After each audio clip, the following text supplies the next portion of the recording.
హ్మ్. కరెక్టేనా? కరెక్టే. ఆ! ఏది 'పెద్దిలో' మీ ఇన్వాల్వ్‌మెంట్ ఏంటి? మీ వర్క్ ఏంటి? బుచ్చిబాబు గారు నా ఫ్రెండ్.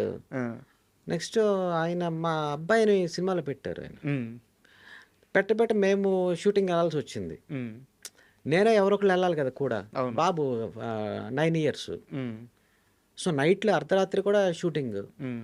సో, మరి నేను కారేసుకెళ్ళి ఆ టైంలో వింటర్‌లో జరిగినట్టుంది. సార్. అప్పుడు సో, ఈ నైట్ ఏమో వాడేమో ఎర్లీగా 9కి పడుకుంటాడు. హ్మ్. నైట్ 2కి షూటింగు. హ్మ్. సో, కార్‌లో మళ్ళీ బెడ్డేసి ఆడిని పడుకోబెట్టి, లేడీస్ ఎళ్ళలేరు కదా! అవును. సో, నేను కంటిన్యూయస్‌గా ఉండేవాడిని. హ్మ్. సో, ఇది కాక తను నేను పర్సనల్ ఫ్రెండ్స్. సో, లొకేషన్‌కెళ్తాను, మాట్లాడతాను. హ్మ్. మెయిన్ మా అబ్బాయి గురించి ఎక్కువ ఎళ్ళాల్సొచ్చింది. సార్. సో, ఇప్పటికి ఆఫీస్‌కి సరదాగా ఎళ్తా. తను ఒక్కోసారి రమ్మంటారు తను. ఏదైనా ఓపెనింగ్ అయితే నన్ను పిలుస్తారు. ఎందుకంటే మా ఇద్దరం క్లోజ్ ఫ్రెండ్సే. సార్. అంచేత అలా స్పెండ్ చేశాం అంత ఎక్కువ.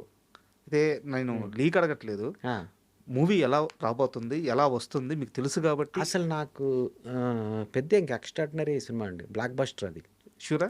షూర్ నేను లొకేషన్‌లో కొన్ని సీన్స్ చూసాను కదా! హ్మ్. ఆయన షూట్ చేస్తున్నప్పుడు. రాసి పెట్టుకోవడమే. గన్ షాట్ హిట్ అది. హ్మ్. గన్ షాట్ అసల 1% కూడా డౌట్ లేదు. ఆడియో అలాగా పెద్ద హిట్ అవును. మీకు తెలుసు. హ్మ్.